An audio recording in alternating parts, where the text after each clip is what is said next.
But we're going to be talking today. We're in part two of the series that we've been in, promises.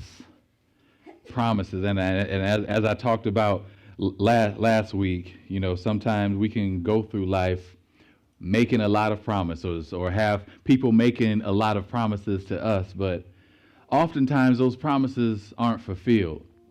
Oftentimes we're left with the short end of the stick when it comes to people's promises. We look at our political leaders, and when they're on the campaign trail, they'll make every promise in the book just to get your vote.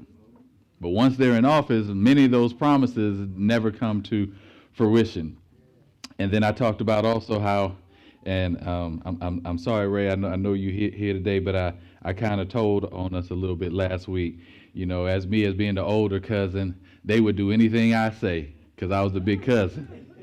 And so I told them that I had bunk beds, and I would tell them to tie a pillowcase around their neck, and they could be Superman. And they would jump from the bunk bed and think that I was going to catch them. They jumped 10 times. I caught them 0 times. But before they jumped, they would ask, "Are you going to catch me?" And I'm down on the floor where it's safe, and I say, "I promise. I promise I'm going to catch you." Knowing that this hand behind my back crossed, I promise I'm going to catch, knowing that I wasn't going to catch it because it was hilarious to see them fall. It was hilarious to see them hurt. But then when they got a little too hurt, I had to woo and to say, "Hush before I get a whooping." So hush. Right. You can hit me back. Here, I'll give you one free lick. But we go through life just with promises just not being fulfilled, but throughout God's word, there are promises. From Genesis to Revelation, God has given us so many promises in His word. And so during this series, we're just going to talk about 7 of those promises. So last week we talked about the promise God said, "I will never leave you. I will never leave you." I know sometimes it may feel like you're all alone, that you're isolated, but even in those moments of isolation, God is saying, "I am with you. I will never leave you." And the second promise, He said, "I will protect you. I'm going to protect you against things that you don't even know, these attacks that are happening that you don't even know are coming your way. I'm protecting you from those things." You ever drove was commuting to work, and for some reason, that morning you were running late, and then you heard that there was a bad accident, and you say, "Ooh, thank the Lord that I was late." That's protection. That's God's protection over it. And God is constantly protecting us from things seen and unseen. And so today I want to talk about our next 2 promises in His word. And those are, God promises, "I will be your strength and I will answer you." I will be your strength and I will answer you. And there's one thing we can be sure of, is the fact that there will be plenty of times in our lives where we're going to feel weak. I'm pretty sure right now, by a show of hands, anytime since January 1st, since 2024 has came, have you felt weak? I'm there, yes. I see the majority of hands. There's been a moment or 2 or 3 or 10 this year where you felt weak, where there's a time of weakness in your life. And I'm just remembering, with all the different phases of COVID. I remember, I call it COVID-1, the 2020 version of COVID, because I think COVID is almost like a Friday the 13th movie. I don't even know what episode we're on now. I think we're on like 17 or something. But COVID-1, if you had that, it weakened you. I mean, you were crawling to the bathroom. You were so weak, and sometimes it doesn't even have to be a sickness. We can be weak in our mind. We can be weak in our spirit. Our faith can be at such a low level that we just feel weakened at times. And whether we feel weak in the spirit or in the body, or sometimes even both, it always makes us feel powerless, at least to some degree. Now, physical weakness, it can be It can be addressed with, rest and medication. If you have the flu, many of us have had the flu one time or another, you'll feel weak. But if I take this medicine, if I get my rest, if I drink, have my fluid intakes, in a matter of days, I'll begin to feel better. Eventually, my strength will be restored. But what about spiritual weakness? What medicine do we take when we're spiritually weak? What fluid can we intake when we're spiritually weak? What amount of rest can we really obtain to really cure our spiritual weakness? And the answer is there is nothing on this earth, there's nothing that's man-made that can really cure us from having spiritual weakness. Because when you're spiritually weak, you cannot see that there's a better day ahead. And sometimes when you're spiritually weak, you start doubting, God, are you really there? God, are you hearing my prayers? God, am I being ignored? Are you punishing me? Why am I in this moment of spiritual weakness? That's when we got to be reminded that God said that I will be your strength. And in 2 Corinthians chapter 12, verse 10, it says this. It says, this is what Paul said, that's why I take pleasure in my weakness. And in the insults, the hardships, the persecutions and troubles that I suffer for Christ, for when I am weak, then I am strong. Sounds good. But is it easier said than done? Absolutely it is. Because in the natural, in our human perspective, it's hard to believe that when I am weak, therefore I am strong. It just sounds like an oxymoron. This doesn't make any sense, Paul, that in my moment of weakness, when people are talking about me, when there are troubles and persecutions, and even when I'm sick in my body, even in these times, Paul, you're saying that I am made strong. It doesn't make sense that even when I'm weak, that God is making me strong. And if it doesn't make sense to you, I want to show you someone in the Bible that it didn't make sense to them either. The fact that I am sick in my body, that not only am I physically weak, but now I'm weak in my spirit. The fact that you're saying, God, that you're strengthening me in this moment, I cannot see that. I just cannot comprehend that. So if you go with me now to the book of Job, we all know about Job. Job chapter 10 and verse 2 through 8. It says this. And some of us, I know sometimes we give Job a bad rap. Why are you complaining so much? Why are you moaning and crying so much? But come on, if we've been sick and if we lost everything that Job has lost, we'll probably feel the same way. But it says, starting at verse 2, it says, I will say to God, don't simply condemn me. Tell me the charge you are bringing against me. So Job is saying, what did I do? What did I do to deserve this?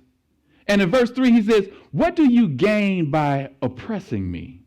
God, are you getting a kick out of this? You're seeing me suffer? Or is this entertaining to you? You say, why do you reject me? The work of your hands while smiling on the schemes of the wicked. Verse 4, are your eyes like those of a human? Do you see things as only people see them? Is your life only as long as ours? Is your life so short that you must quickly probe for my guilt and search for my sin? Verse 7, although you know I am not guilty, no one can rescue me from your hands. You formed me with your hands, you made me, yet now you completely destroy me. Job was going through it, y'all. I mean, there's been some moments where I felt weak, but I have never got to this point where Job is, to where he's saying, you're killing me, God. You're destroying me. And then he continues in verse 18. Let's drop down to verse 18 through 20. He says, why then did you deliver me from my mother's womb? Why was I even born, is what he's saying. Why didn't you let me die at birth, is what he just said. Why didn't you just let me die at birth? Verse 19, it would be as though I had never existed, going directly from womb to the grave. Verse 20, I have only a few days left, so leave me alone, that I may have a moment of comfort. Now, I know some of us think, come on, Job, you didn't go on too far. You're telling God to leave you alone, but have you ever been sick and people want to be around you and want to woo you, but you don't feel like being woo? Just leave me alone. Don't touch me. I'm just not in the mood. Here's where Job is. God, just leave me alone. Don't speak. Don't do anything. I'm just over. Just let me die. I know my days are almost over. So just leave me alone and just give me this bit of comfort and let me die in peace. Job is weak. And I want to talk about today 4 phases of weakness. There are 4 phases of weakness, and when we look at weakness, we just think of all across the board. It's just weak. I'm just constantly weak. But I want to let you know that there are 4 phases that get you from weakness to God's strength. And so the first phase is the injury. The injury. What happened? There's an immediate loss of strength. If you played any sports and you twisted an ankle or maybe broke a leg, or I recall Kobe Bryant when he ruptured his Achilles. In that moment, instantly there's a loss of strength. There's a loss of ability. There's an immediate loss. So it doesn't matter if you break a finger or whatever the injury is, immediately, whatever that part of the body is, there's a loss of functionality, there's a loss of mobility. It just doesn't work the same. That's where Job once was. Because there was the injury, there was the sickness, and immediately there was a loss of strength. There was immediately a loss of faith. And then the second phase, he went from the injury now to the pain. You see, when the injury happens, in that moment, you're just like, oh, something's wrong. But it takes a moment for that send a signal to your brain to realize, oh, this is bad. We're in pain. And so the next phase is the pain. And in the pain, there's a loss of joy. I don't know anyone who's been in pain, whether it's physical or spiritual pain, where you still had joy. If I were to twist my ankle right now, I'm not going to be thinking about being happy. I'm going to be thinking about, ouch. I'm in pain. And so this is where Job is in the scripture right now, that all joy has been lost because I am in pain, God. I'm in pain so much right now that I can't. I know you talk about there's a brighter day. I know you talk about there's better days. I cannot see it right now. I cannot see the joy because of the pain that I'm in. And I know some of us has been there. Have you been in pain? Did you see the joy? In that moment of pain, it's hard to see joy in the midst of pain. And this is where Job is. All the joy is gone. And what's the opposite of joy? Sadness. And sadness becomes anger. And so now he's at a point where his sadness has transitioned to anger. Why me, guys? Throwing his fist up at God. Why me? Why are you punishing me like this? Just leave me alone. I'm just over all this. It's just too much for me. Just let me die. And pain has a way of making us numb to the joy that's coming. Pain has a way of making us numb to joy, but we feel every sensation of the sadness. We feel every sensation of just the anger when we're in a time of pain. When we're in pain, we can relate to Job. Yeah, Job, I understand. If you're in pain right now in your body, you can relate to Job. Job, I feel you, brother, because I've been there. This hip been killing me for too long. This knee been bothering me. I've been having these migraines and I've been taking Excedrin and everything else, but nothing seems to work. Job, I feel you, brother. I've been there. And in the next chapter, Job's friend, Zophar, you would think a friend is coming by. I'm going to help you out, Job. I'm going to remind you that God is with you. I'm going to remind you that God is your strength. I'm going to be there for you. I'm going to sit at your bedside and give you encouragement. This is what we think when we think of a friend stopping by in our time of pain. Nope, this didn't happen with Zophar. Zophar didn't help the situation. And a matter of fact, in the next chapter, Zophar said, if only God would speak to you. If only he would tell you what he really thinks about you. You know, it's just no doubt that God is punishing you. You must have did something, because there's no doubt that he's punishing you. And matter of fact, I don't recall you doing anything, so he's probably punishing you for something that you really didn't even do. This is unjust punishment, Job. You ought to be, you know what? You got a right to be mad at God. You ought to throw your fist at him. You ought to tell God to leave you alone. But this is a friend. Church, be careful who you let in the room during your time of pain.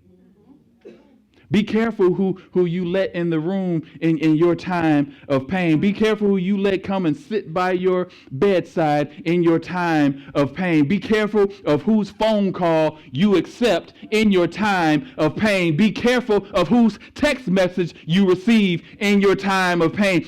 Be even careful who you let write you a letter in your time of pain. Be careful of the comments that you see when you post about your pain on social media. Be careful about who you let comment on what you're going through, because every friend may not be there to encourage you, but some friends may be there just to be entertained by your pain. Be careful who you let in the room. And so your time of pain could be extended because who you let speak to you.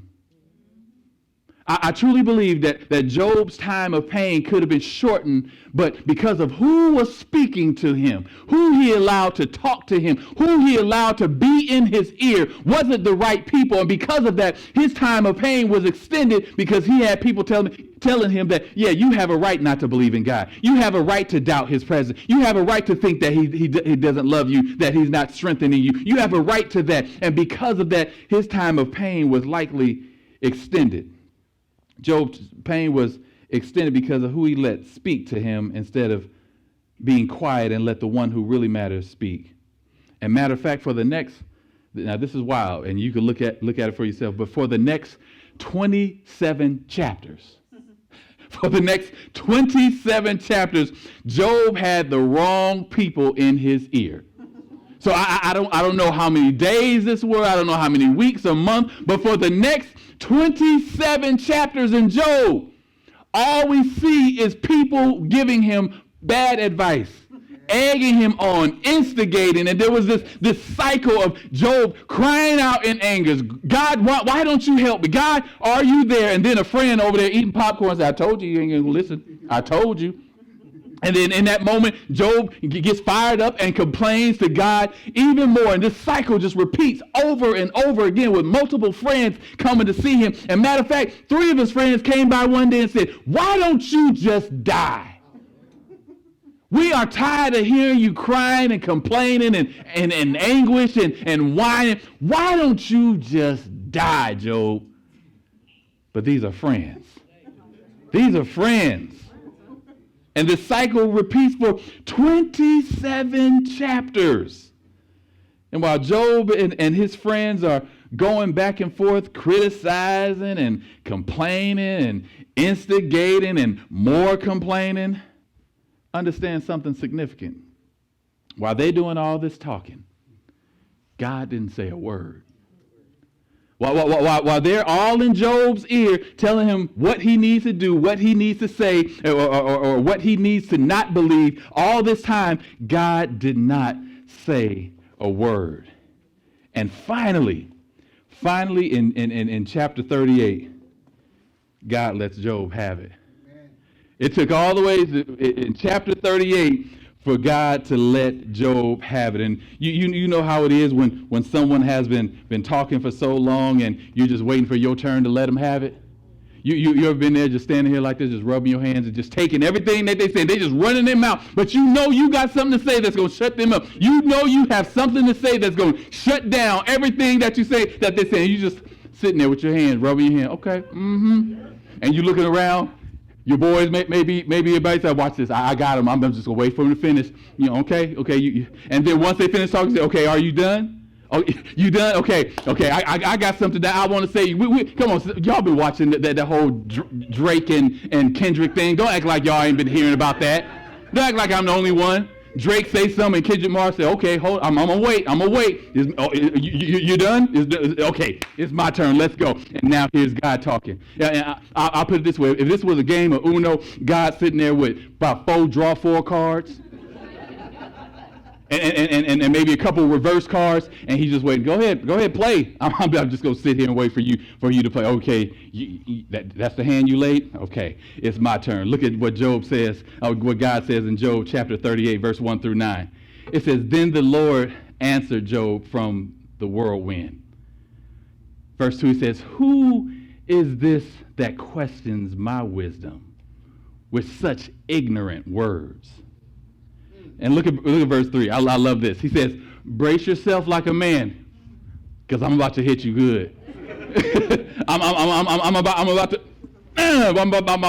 to lay down that draw 4 on you. Brace yourself, he said, like a man, because I have some questions for you now, Job. It's my turn to ask you some questions. He said, I have some questions for you, and you must answer them. Verse 4, he says, "Where were you when I laid the foundations of the earth?"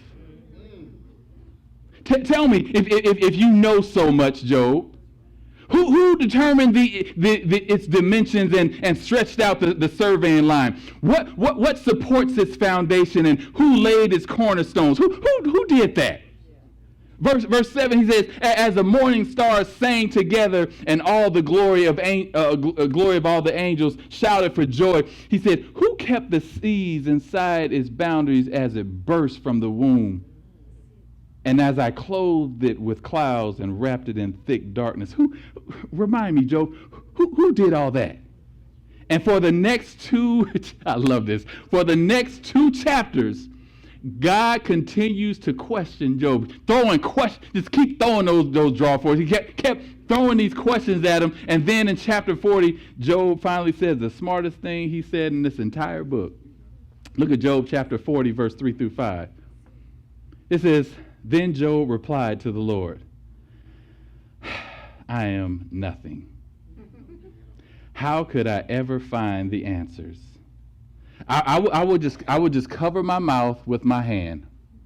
I have said," I love this, "I've said too much already.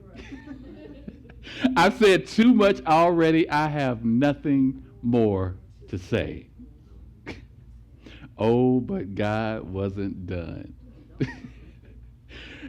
You see, for 27 chapters, Job was going at it with God, complaining, whining, saying, I'm done with you, God. You don't love me. You're not here. You're not real. For 27 chapters, God just sat there, and I'm going to take all of this, because I only need 2 chapters. I'm going to take all of this. And so God was saying, "Job, I let you run your mouth, but now it's my turn, and I'll be done when I say I'm done." It's like I remember my grandmother when we were kids, and we would do something that got on her nerves, and even though we said we sorry, even though we fixed the problem, she's still gonna fuss. She's still gonna get that fussing out. We like, "Mama, that was 2 hours ago. I don't care. I'm still fussing. I'm still mad. Y'all just get on my nerve." And so we would go outside and play. We would come back inside, and she still fuss. They just ain't gonna do right. They always got to do, and I still got to come back in here and clean up this mess. "Mama, it's been a day now. You still fussing?" But we get, but and this is where God is. "I'm not done yet. You thought just those 2 chapters I was done with you. I'm not done." And he continues in Job chapter 40. Look at verse 6 through 14. He says, "Then the Lord answered Job from the whirlwind." And again, he said again, "Brace yourself like a man, because I have some questions for you, Job, and you must answer them." Verse 8, he says, "Will you discredit my injustice and condemn me just to prove that you are right? Are you as strong as God? Can you thunder with a voice like this?"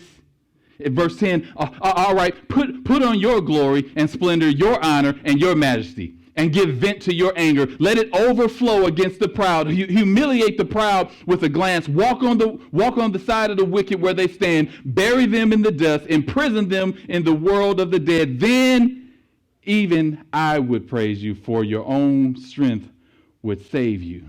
In other words, Job, if you are such a know-it-all, try doing what I do. If you are such, if you know all things, just try doing what I do. And look at verse in Job 42, verse 1 through 6, Job's final reply. It says, then Job replied to the Lord, I know that you can do anything, and no one can stop you. You ask, who is this that questions my wisdom with such ignorance? It is I. And I was talking about things I knew nothing about. Thank you, Job, for just being honest finally. Things far too wonderful for me. Verse 4, he says, you said, listen, and I will speak. I have some questions for you, and you must answer them. I had only heard about you before, but now I have seen you with my own eyes. And finally, in verse 6, he says, I take back everything I said, and I sit in dust and ashes to show my repentance. So finally, Job had gotten to a place where he quieted himself from the noise of his flesh, because that's what this was. This was just the noise of his flesh. See, he wasn't listening to the Spirit. He was listening to the noise around him, and that noise affected his flesh, and now his flesh was questioning God. Once you get to a place where you can quiet the noise around you, quiet the noise in your mind, quiet the noise of your flesh, your spirit will then be ready to experience the third phase of healing. And that third phase of weakness, I gave it away. The third phase of weakness is the healing. Once you can get to that point where you can quiet all the yik-yak that's going on around you, once you get to that place where you can quiet what's going on in your mind and say, Lord, I just submit to your will. There's some things that are going on that I don't understand, but I know you have all the answers. So I'm just going to quiet myself and listen for your voice. Then you're ready for the third phase, which is the healing. And in this phase, there's a replenishment of what's been lost. That's what happens in the healing phase. There's a replenishment of what's been lost. And when we're physically injured, like I said earlier, there's an instant loss of ability. There may be a loss of use of an arm or a leg or just loss of mobility, especially if your back go out. Come on, some of us have slipped a disc or had something in our back. Immediately you just break down to your knees. That you cannot move from that position. And if you ever had surgery, you know that after the procedure, they don't just send you home. They don't say, okay, we're done, you can go home. Or they don't just send you up to a regular room. Where do they send you? They send you to what? A recovery room. Because in this recovery room, there are people there who are going to address your needs. Because after such any type of surgery, there are needs, and there is time for your body to adapt to the changes that has happened in the body. So they put you in a recovery room so that you could be in a space where people, where the environment is conducive for your healing.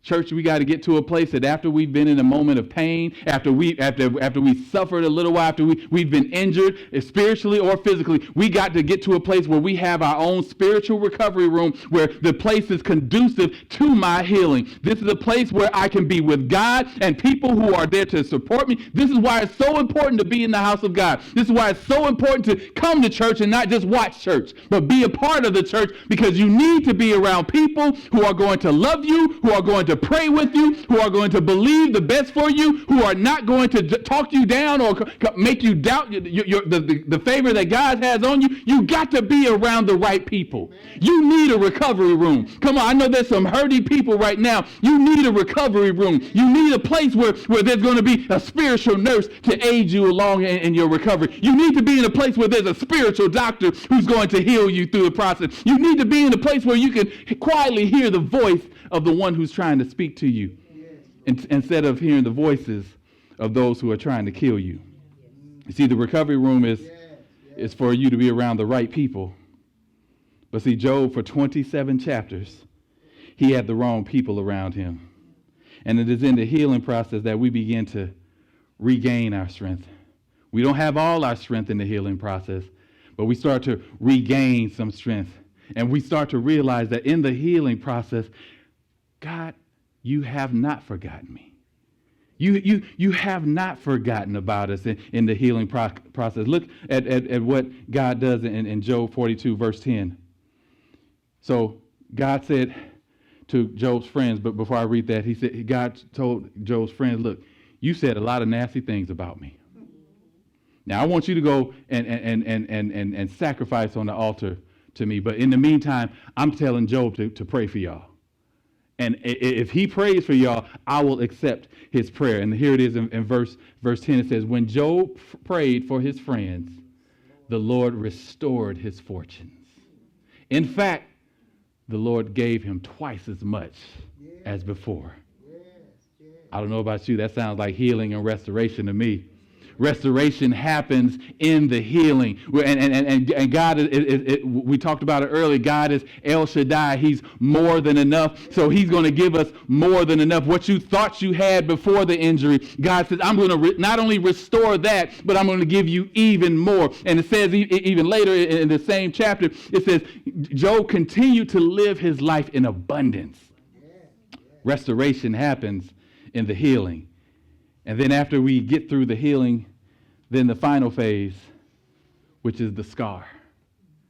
See, you thought that you're healed and everything was going to be wonderful and beautiful, but there's always going to be a scar. Doesn't matter if you had surgery, there's going to be a scar. If you've been injured and cut and there was some blood shed, there's going to be a scar. If you come up close to me, you'll see a scar on my forehead that reminds me daily of when I almost lost my life in a car accident when I was 19 years old. And the scar is a reminder of the injury. It's a reminder of the pain. But see, it's not only that. It's not just a reminder of what you've been through and the pain and the energy, the injury and the trauma, but it's also a reminder of the healing. See, sometimes we look at us and go, I remember that. Ooh, that thing hurt when it happened. But do you look at your scars? Even your spiritual scars, do you look at them and say, you know what? This is a reminder of God's presence in my life. This is a reminder of God's healing over my life. This is a reminder of his blessing. This is a reminder that he has strengthened me in my time of weakness. And after we get through the 4 phases, and we remember that God is our strength and that his promises ring true of him being our strength, we lead to our next promise, which is, I will answer you. Now, we just read in Job 38 how God answered Job. And I don't know about you. I don't want God to answer me the way he answered Job, because I can't have the answers to all of those questions. But you have to be ready for God to ask you questions, and you have to answer the same way Job answered. God is going to ask you questions, and indeed he will answer, but the way he responds depends on your level of faith and trust in him. Is your faith weak? Is your trust in him low? He'll respond in the same way. But if your trust and your faith in him remains high, he'll respond in that way. And see, in Job's situation, it took him 27 chapters to get to the point to say, you know what? I trust you. I believe you, God. I'm not going to believe what others say about me, because I don't want to continue to go through life this way. This key point I want to give you today: God's power is the default result of your faith and trust. God's power is the default result of your faith and your trust. If you have no faith, if you have no trust, you will not experience God's power. But with faith and trust, you will experience the power of God in your life like never before. Come on. When we lost our son, you couldn't, I'll admit, I was weak in that moment. But somehow we had enough faith and trust. See, that's why Jesus talks about faith the size of a mustard seed. You don't need a lot of it. You just need just enough to say, God, I trust you to bring me through this moment of pain. God, I trust you enough that this injury that I'm going through, that you will bring me out of it. And because we had just enough trust and faith in him, not only did he bring us out, but he renewed our joy and gave us a joy that we'd never experienced before. See, God is going to ask us to give an account for our actions. And this just doesn't happen when we die. I know that's what we talk about when we stand at the gates of heaven and we have to give an account for all of our sins. That just doesn't happen then, but we should be giving an account of ourselves each time we go to God in prayer. Every time we go to God in prayer, we need to give an account. And that's what Job had to do. I have to give an account for everything that I said. Everything that I said against you, I have to give an account for that. And Lord, I'm asking you right now to believe, to just forgive me, because I do believe in you. There's no doubt that God will answer you, but how he answers depends on you. How do you want him to answer? Do you want him to answer the same way he answered Job? Or would you like it a little bit more easier and lighter? I don't know about you, but I would like it a little bit easier and lighter and just trust him throughout the process. And as I conclude today, when you feel like God isn't answering, maybe it's because God has already planted the seed in you. Let that sit for a minute. When you feel like, God, you're not answering me, maybe God is saying, because I've already planted the seed in you. Are you taking care of the seed that I already planted in you? Are you watering what I've given you? Are you good stewards over what I've already blessed you with? So it's not that God isn't answering. Maybe we need to ask the question, is the seed already been planted? See, while it looks like nothing is happening on the outside, there's work happening on the inside. See, we don't always see God on the outside, but know that God is working on the inside. You cannot see the work happening on the inside. Your body right now is healing itself from sickness and disease that you probably didn't even know about, but it's happening on the inside. If you ever broke a bone in your body, your body has a way on the inside of creating new cells that strengthen the bone, that mends it together again. See, there's things that happen in the body that we cannot see, but things are working on the inside. You don't see that your heart right now is pumping blood to organs that need it the most. Maybe your liver needs it more than another organ in your body, but your heart knows, and your heart is pumping blood to those organs that need the most. You don't see that your brain is sending electric signals to your arm, telling it to raise itself up. But it does that. That's how awesome and powerful God is, because anything else in this world that sends an electronic signal to something else needs some type of source of power. We don't plug into nothing at night. We don't have to be recharged. But it's because of how God has intricately made us, how He has fearfully and wonderfully made us, that our body can find ways to send signals and heal itself. You may see the seed being planted, but you don't see what's going on underground. God is still working. He is still moving in your life. Remember that every seed is protected by a hard shell. Every single seed is protected by a hard shell. And so while wind and rain and storms and sometimes even drought and heat may happen all around the seed, it's protected because the shell knows the seed's future. And the shell remains there until there's a time where the seed can thrive and grow on its own. See, while chaos and dysfunction is happening in your life, just like Job, while chaos and dysfunction is happening all around you, we're protected by the one who holds our future. We're constantly being protected by the one who knows what our future looks like. See, the shell knows what the future looks like. The shell knows that the apple seed, if I keep it protected, eventually this will grow into an apple tree. The shell knows that if I keep this pineapple seed protected, eventually it will harvest pineapples. If I keep it protected, then I know what the future looks like. God is saying to you right now, I'm going to keep you protected in the season because I know what your future looks like. See, you may not be able to see it right now, but God said, I see it, and something is happening on the inside of you right now, and I'm working on your behalf. I'm working in your favor, but I just got to keep you protected right now. I got to keep you enclosed. I need to keep you close to me right now because something is happening on the inside, and eventually it will harvest on the outside, but you just got to wait for it. And in those moments of waiting, I know it's hard. But while chaos and dysfunction is happening around us, remember that you are protected by the one who holds your future. And as I leave you today, I want you to say this to yourself this week. While chaos and dysfunction is going on all around me, I'm protected by the one who knows my future. Amen.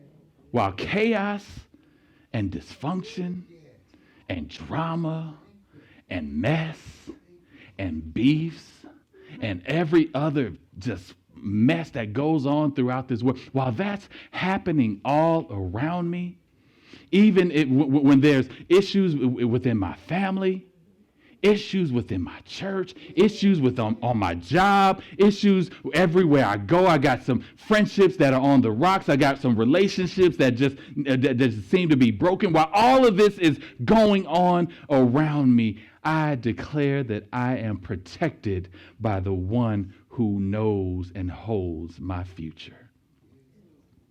Let that be your comfort today. You are protected by the one who knows your future. You are protected by the one. Come on. He has protected you in the past from things that you didn't even know you needed protection from. He has protected you in situations where you were sick and you felt the injury, you felt the pain, and you felt your body begin to heal. That means God was with you from beginning to end. He is still with you today, protecting you because he knows your future. So walk in confidence this week. Walk boldly knowing that God holds my future. And it may not look like how I designed it to look like. But whatever God has for me is better than anything I can ask or imagine for myself. So right now we just believe you, God. And we thank you, Lord, for your protection. For your promises ring true that you are with us, that you will heal, that you will deliver, that you will provide, and that you will be our strength and our protection. So, Lord, we just come to you right now in this moment, thanking you for the protection of the past, the protection right now, and you going before us and protecting us from things we have yet to experience. So as we prepare to leave this place, but never your sight, Lord, continue just to be with us. Continue to hold our future. Continue to protect from things that we have yet to experience or things that we may never even see. And Father, be our strength today. Father, whether we're dealing right now in our body with a physical pain, whether we're dealing with a spiritual pain, whether we're dealing with an emotional pain, probably a pain that we've been carrying for most of our lives, Father, we submit it to you now, oh God. For just as Paul said, when we are weak, you make us strong. So give us strength today, oh God. Strength to endure. Strength to continue pressing forward. Strength to continue to trust you even when the world says not to. So we thank you right now in advance for your healing, for your strength, your grace, and your mercy. And right now,